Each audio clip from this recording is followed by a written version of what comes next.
Welcome back. In case you're just joining us, this is the press. We're reaching you live from the nation's capital, Abuja. Now we've been joined by Kaftan TV's analyst, Obadiah Mbila. He's the chairman of Lovewalk Media. You're welcome to the studio. Thank you so much. You're welcome to the studio once again. Thank you. How are you doing today? I'm cool. It's nice being around here again. We're delighted to have you, always.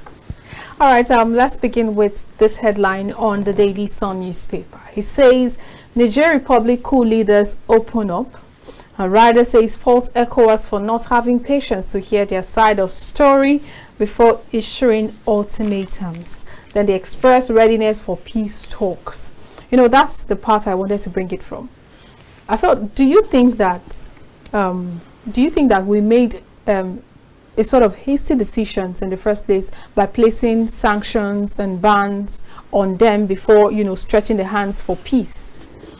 Actually, I'm very, very glad that the saga is taking a different shape now. Okay. I think we are coming back to the basis, Georgia, not war. You recall that after the coup, the ECOWAS heads of government met, and to some of us who have been close watchers of diplomatic engagement, to hear that the first thing a democratically elected government decided to do was to use force. For me, I knew that it was not going to work, because every coup plotter is very, very particular about the safety of his life and then those that are working with him. And now a situation where you want them to reverse what has happened already, you need to bring them close. You need to reassure them that they are protected. You need to remind them that the constitutionally elected government, whether it's doing right or wrong, cannot be displaced by force. So this is what I expected from leaders of ECOWAS than to confront them. Now the confrontation has backfired. It does appear that what brought us to this particular place now is what I would call religious diplomacy, because we've had about 2 groups or so that left Nigeria, whether with government permission or not, I don't know. Well, Emir Sanusi did reveal that he spoke with his friends in government, not that he was doing an official thing. So the government of Nigeria was aware of his visit to Niger. Of course, a very influential religious and community leader. He went there, they granted him audience, and then that opened up the vista of other visitors. Yesterday we heard that another group of religious leaders left Nigeria to Georgia with the group. It was the outcome of that religious diplomacy that brought the coup leaders to now say, we apologize for the way we handled the ECOWAS delegation, you know, and then we are ready to talk. So I think it's a good development. Okay, just take the call. Okay. Hello, good morning. Hello, good morning. Hello. Hello. Hello, good morning. We can hear you. Tell us anyone where you're calling from. Good morning. Hello. You need to turn down the volume of your TV set if you want to hear us properly. Hello, good morning. Hello, good morning. Okay, I guess the line is jamming. Really can't explain. So you can go ahead. You know, I'd like to take you back to a point you made during your submission. You said you cannot use force to take down a constitutionally an administration that has been constitutionally elected. I want to know, I want to understand the people who have been elected constitutionally? Is it the military junta? The president of Niger Republic was constitutionally elected. Okay, I just wanted to establish that for the benefit of some of our viewers. Now,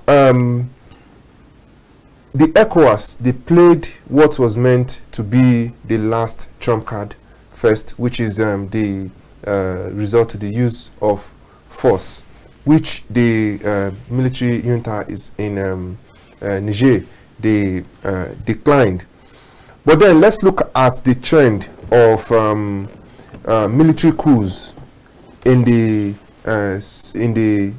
sub-Saharan region in the past 3 years. In the past 3 years, there has been 7 military coups in West Africa. Yeah.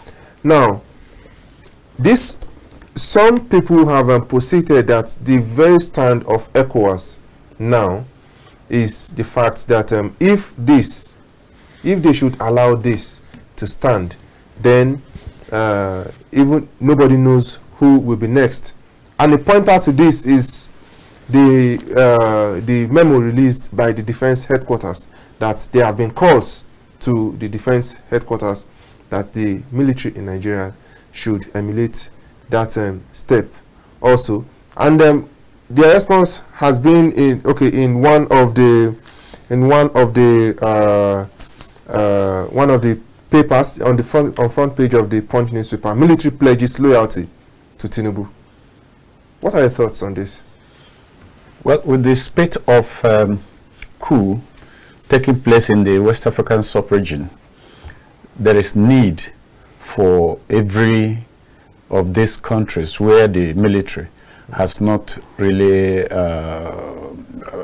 acted to do what the defense ministry is doing now, do a public declaration of their loyalty to the constituted government. This, to some extent, will help the public to understand that we are not heading towards the Niger, Chad, Burkina Faso experience. My fear is that there is a diplomatic firework that is taking place in all the areas where this coup took place. You understand that all the countries were formerly, or should I say, they were colonized by French. And it does appear that the reaction of the military leaders is to put a stop to French's encroachment or colonization. The French style of colonization was such that made every of these countries to be an appendage of France's government.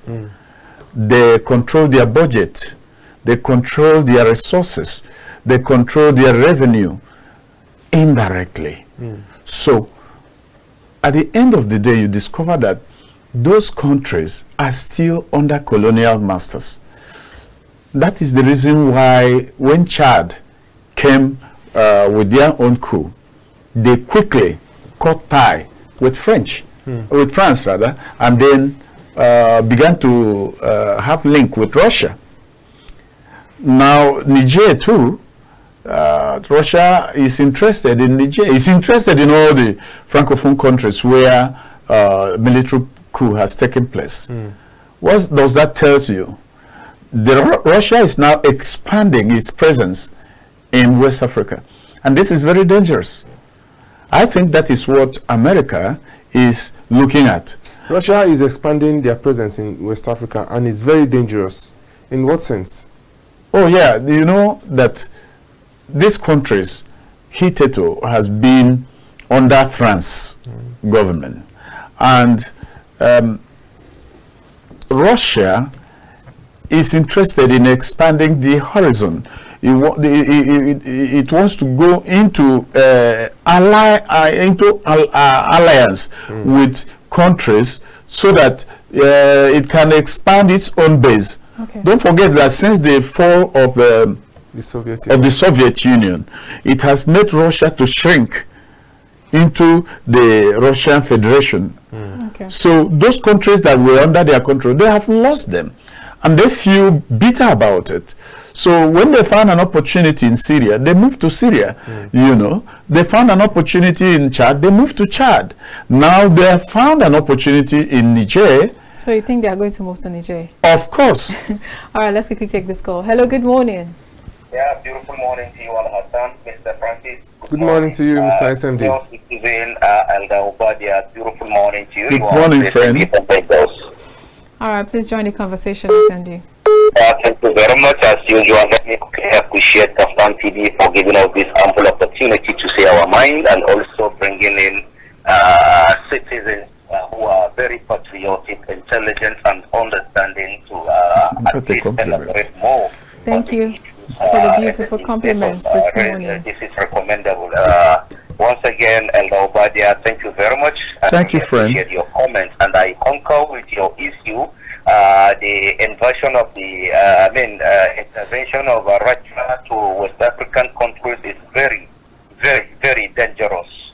It was when you know who is the Russian leader, you will come to understand, yeah, giving them an opportunity to come into West Africa is a terrible experience and very, very dangerous, which is a situation whereby at the end of the day, we might not notice what is going to happen, but in the near future, believe me, our grandchildren will cry when we give them this opportunity.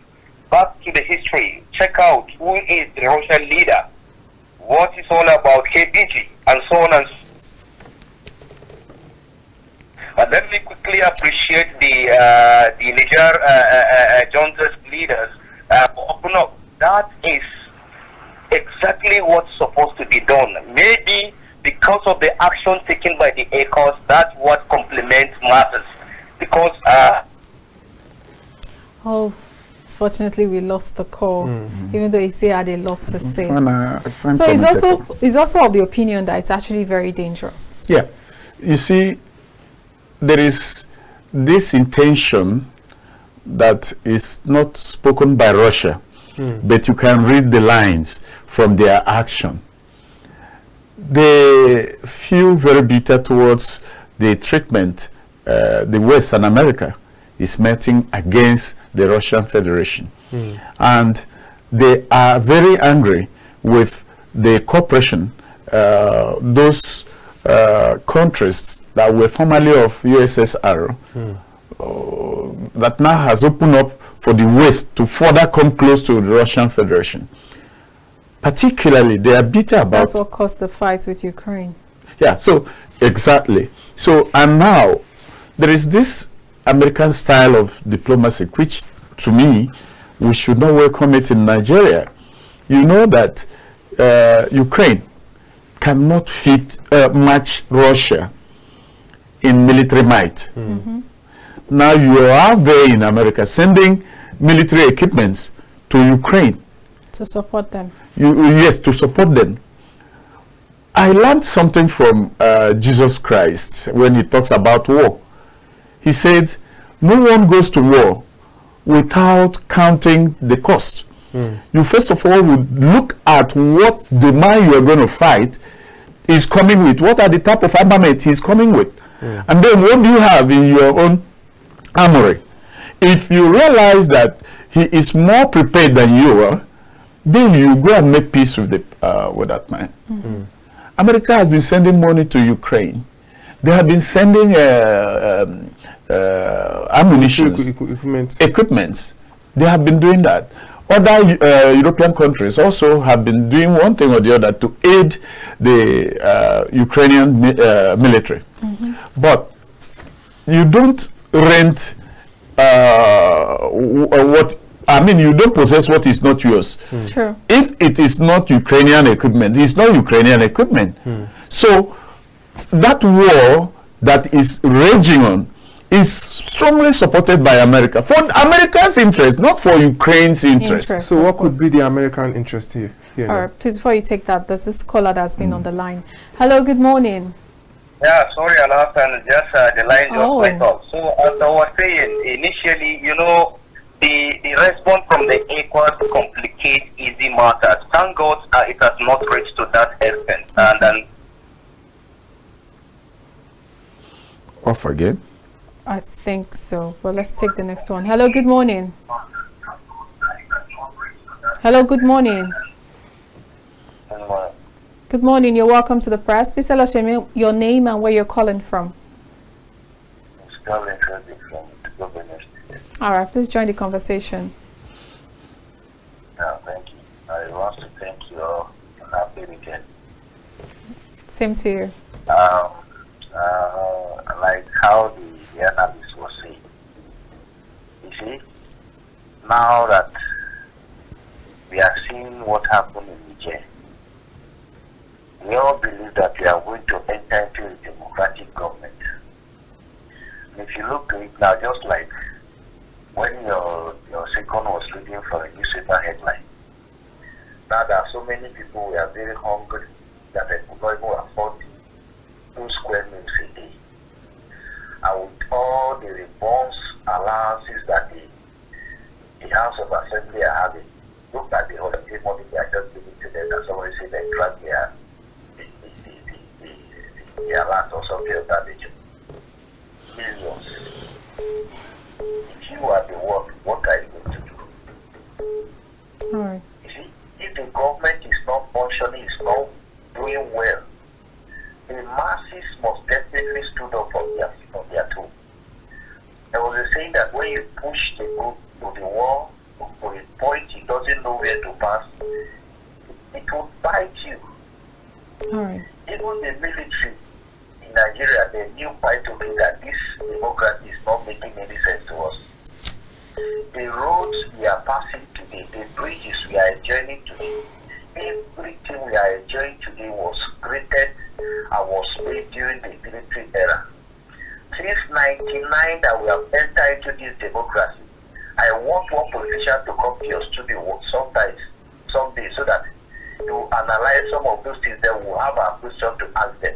Definitely. Look at their children. No one is schooling in Nigeria. Look at their relations, the way they are living a reverse life, going about. We have them in our places too. Please would like you to round up your thoughts, sir. Yes, I'll round up.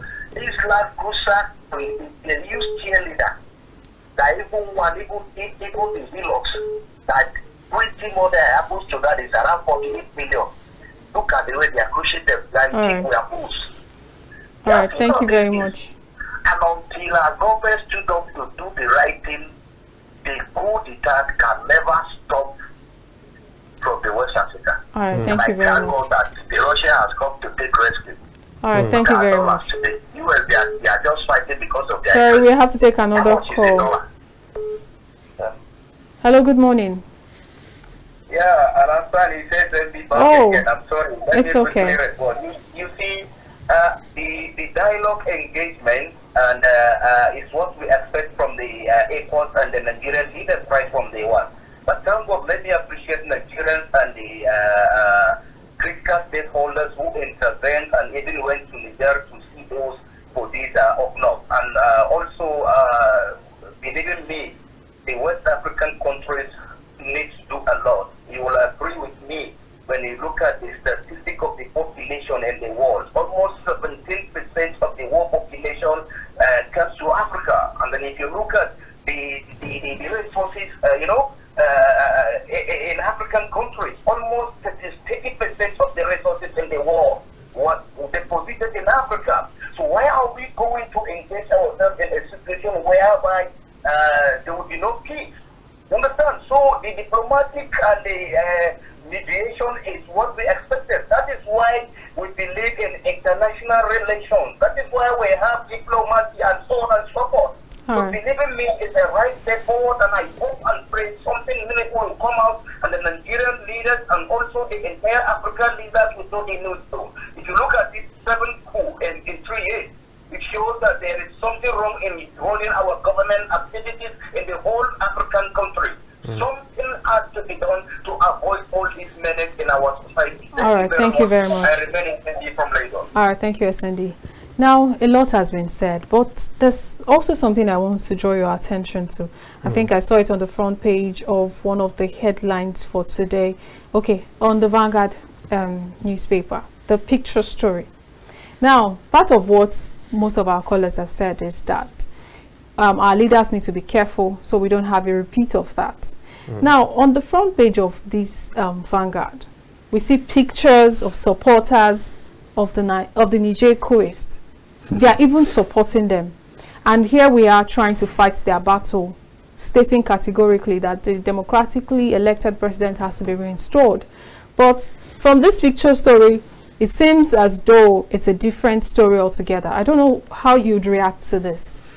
You know that you have to give reason to justify every action of yours, whether those reasons are factual or not. We have been sharing our wealth with Niger. We have done Big Brother for Niger more than other countries. Niger is owing Nigerian energy companies so much money, and they see Nigeria as where they run to and have their protection. I can tell you that there are many Nigerians who have subtly become Nigerians, not by passing through the right process, not by obtaining Nigerian passport, but by assuming that they are Nigerians. So the link between Nigeria and Nigeria is very, very strong. It is a biological link that you can find some Nigerians, part of their families are in Nigeria. Your former president did not hide his love.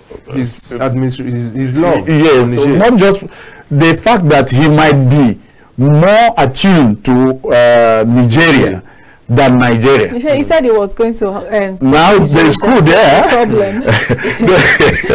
There's a coup to the in the place where he said he was running to, you know.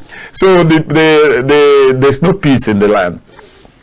I think what the coupists are now doing is to justify the action, and they can make any claim to make their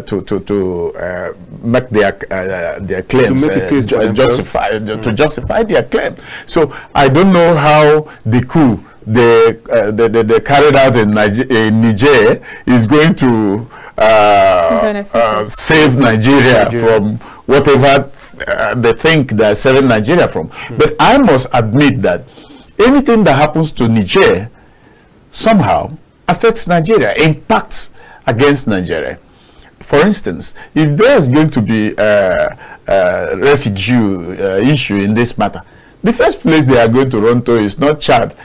Especially if you look at the borders. Now, in fact, there's this particular border I saw. It's like an entire compound, you know, where you have maybe a man that marries like 2 wives and decides to build like different huts for them, and one is in Niger, one is in Nigeria, but they belong to one man, and so it's very funny. And we claim that there's a border we have to seal, we're going to use force on that. That's the reason why it's difficult to control that border. Because who are you controlling it for? Who are you closing the border for?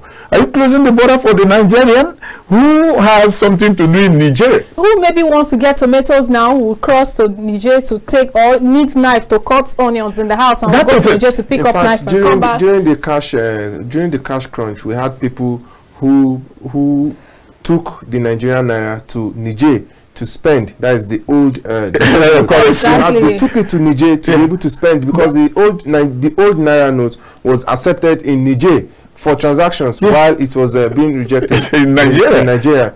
It's so we keep our fingers crossed to see how it all pans out, and we really do hope that they are able to resolve a reasonable conclusion to the whole thing, a conclusion that benefits both parties, that like everybody leaves the room smiling. Now let's go to some forex stories now. There is I'll leave Olamide to do justice to that. All right. There's this. I know you've heard that there are speculations that there will be increments in fuel price. There's this headline I'm seeing that says fresh fuel price hike looms as landing cost rises by 37.4%. And now Pastor Bakari is also saying Coup corruption, not Nigerians, in relation to fuel subsidy. Now it has become, initially when this subsidy removal thing came, you find a lot of Nigerians say, maintain the cost. We don't want to keep paying subsidy. It's fine. We will bear the brunt. But from the look of things, it's sounded as though we're only going to bear the brunt for the space of 2-3 months before Dangote refinery starts, pumping out fuel in August, like it was, stated. But at this point, the price seems to be going higher and higher, and Nigerians seem to be sliding into poverty every single day. What would you have to say about this? And we've not even heard about the Dangote refinery's production that is supposed to serve Nigerians and, help us, cut a lot of costs. Believe me, Olamide, if fuel does not cost 1,000 naira before the end of this year, you know that there is an intervention, whether divine or human. I would like Nigerians to address their mind that government has not done anything that will address their predicaments, their challenges, and that anyone that is hoping that petrol would come down should please go back to sleep. You are dreaming. Petrol is not going to come down. Petrol is now subjected to market force, not to government order. It's no longer the time when government would say we peg the cost per liter at so and so price. They were able to say those things because the subsidy money was their strength to dictate what the market price should be. Now they have taken their money. We are now at the mercy of marketers. When they buy at 700 off Lagos, you don't expect government to tell them to sell 600 or 700. They would peg the price after considering the logistics, the cost, bringing it to a certain depot. Government did not just take away subsidy, but also the activity of PTDF, PEF, Petroleum Equalization Fund, has been stopped. Their work was to make sure that what the buyer at Lagos buys per liter is what the buyer in Kano also buy in Kano. Even the NPPRA has, stopped their activities in that line. Yeah, so the Petroleum Equalization Fund, I think, is no longer there. The subsidy is no longer there. And there is nothing very tangible that has been put in place to cushion the effect of these market forces that will be playing out in the days ahead.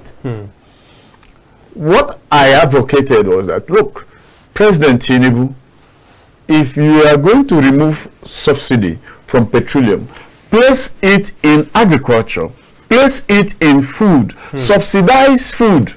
When people eat very well, they may probably forget that a liter of petrol is 1,000 or 700. But if you ask them to take subsidy away from petroleum and put it in food, it simply means that you are also trying to subsidize consumption, and that's what we did in the first place. That didn't work out. No, Ola, in every way in the world, there must be something that government do for the interests of the citizens. We cannot, because there is corruption in the system, then we keep our eyes closed to what should be the government responsibility. If a government like United States is subsidizing food, why can't Nigeria do the same? Now, the food subsidy now, I want to understand it. Is it subsidy in production or subsidy in consumption? In production. Okay, good. It's in production. Usually, what food subsidy means is that you give the producers money, you know, to facilitate their activities. Okay. And then when they have harvested, you buy it off. So you buy this a substantial part of it. Yes, you buy it off, and then now dictate the market price. Okay. No longer, it's no longer the producer that tell the public what they are going to buy. No, okay. Government now say a cup of garri is ₦1. Okay, okay. Well, let's quickly take this call. Hello, good morning. Hello, good morning. Good morning. Please tell us your name and where you're calling from.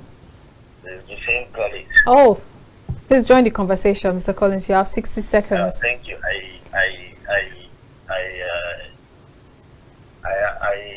mean, I agree on the saying of the analyst. Okay. In the sense that now, you know, they say the hungry man is an angry man. Absolutely.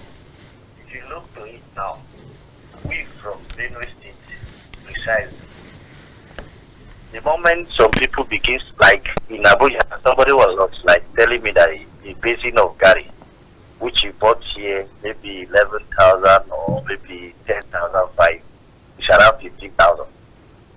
Okay. We look to it now, one is because of this, here's something of the thing. You know, some of these vehicles that used to take this thing down to Abuja and some other places, maybe the expenses from maybe one basin might be around that time, 1,000 something. Thereby is combined, you look to how they have to get their gains and whatsoever. So what am I saying in essence? Like in my place now, we have oil mill, whereby they produce this granite oil. Our people are so much in this business.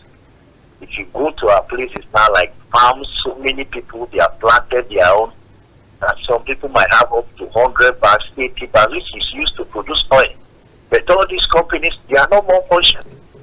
And you look to it now, if all these companies are working and some of these farmers are being given palliative in order to, make this farm to come in existence, maybe at the end of the year, towards that December and during the harvesting time, the money you get, you don't get that money from them. Go and check in bags that they harvest, get it from them, gather it to a federal government company, produce this for it. After that production, you still have the cake. They use it to produce this fowl feed, animal feed, and so many other things. It doesn't have any waste. But now, because we are not doing all these things is exported out, and we still go and bring them back in dollars. So if our government wants to make sense, just like I said earlier, this democracy can only be retained and can stand still in West Africa when our politicians are doing the right thing. Like as I was saying the other time, I said, if your station will send somebody to view from Benue down to the east, there is no route. I don't even know how the vehicle, the long lorries, used to carry out this load down there. There is no route, no network. You can't. No. Look, the democracy has taken us back for so long. There are so many things we need to work about it. Just all right, we need you to round up your thoughts. Saying, all these things we are enjoying today was brought by military. I'm not praying for the coup, but let the right thing be done. All right, thank you very much. The money they are sharing, the moment I hear that money and I don't have ₦1 in my account, I will be mad over it. We elect them. We give them this power. We gave you 60 seconds, but you already spent 4 minutes expressing yourself. Thank you so much. We appreciate your contribution. I thought you wanted to say something about that. No, not really. Oh, okay. You know, he's also complaining about the fact that, Nigerians are suffering. And anyways, most Nigerians believe that some specific funds were, splitted a few days ago. I think Francis actually raised that notion earlier. Before the Senate went on recess on their holiday, there was a there was a footage circulating the internet of the Senate president saying that a token will be sent to the various account numbers of the senators to enable them enjoy their holidays. And when he discovered that he was still on air, he had to say that he's retrieving the statement, and he would only be sending prayers to their bank accounts. And shortly, some screenshots of credit alerts started circulating. Although the credit alerts has not been substantiated, but it went up to the tune of 208 million naira at a time when this same National Assembly, this same administration, when they have been very heavy on cutting down on the cost of governance. Well, this is coming at a time when Nigerians are finding it very difficult to feed. What are your thoughts? I never expected sorry, I never expected a cut in governance under APC government. I never expected that. But let us say this. Especially with 48 ministers now being I never expected APC government to cut down costs. It really cost them a fortune to bulldoze their way to the presidency. The presidency. So there must be activities, actions to recoup their investment. That is sometimes the facts that some of us would not want to admit. Having said that, the President of the Senate is not a well-experienced legislator. Give that to him. And therefore, he's bound to make mistakes and continue to correct himself in the process. There is nothing wrong in giving out a holiday package to legislators all over the world. Of course. It happens. Where it became controversial is because he was announcing it on A, which is supposed not to have been announced on A. Now, for him to even retract and then claim that it's prayer makes it more suspicious. It wasn't the situation. So I didn't like the idea of changing the token to prayer. It's not proper. But Nigerians should not expect that our legislators will go on holiday begging. No. There is always something. Or go on holiday with an empty pocket. All right, thank you very much, Obadiah and Mbila, the chairman, Lovewalk Media. We really appreciate you for your time today. Thanks for having me. Thank you very much once again. I appreciate it. All right, viewers, that's how we'll draw the curtains on today's show. Thank you for calling in. We really appreciate you. And those that we couldn't take their calls, we hope to take your calls again tomorrow. Just keep trying. I am Olamide Alhassan. That's why. And I am Francis Adeniyi. Bye.